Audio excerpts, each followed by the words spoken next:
ಅರ್ಧ ಗಂಟೆ ಇರ್ತ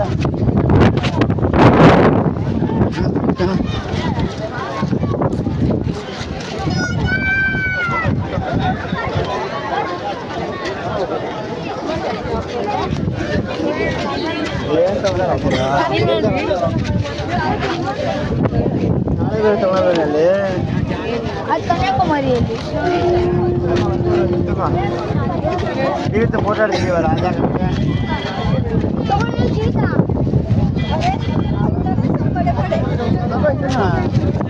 ಎರಡು ತಗೋ ಸಾಕು ಎಷ್ಟು ತಗೋತೀಯ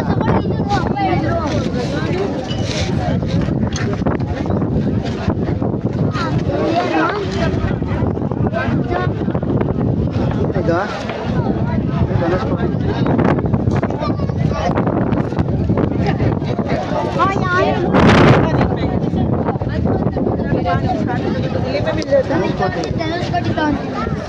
ಏ ಕಾಣ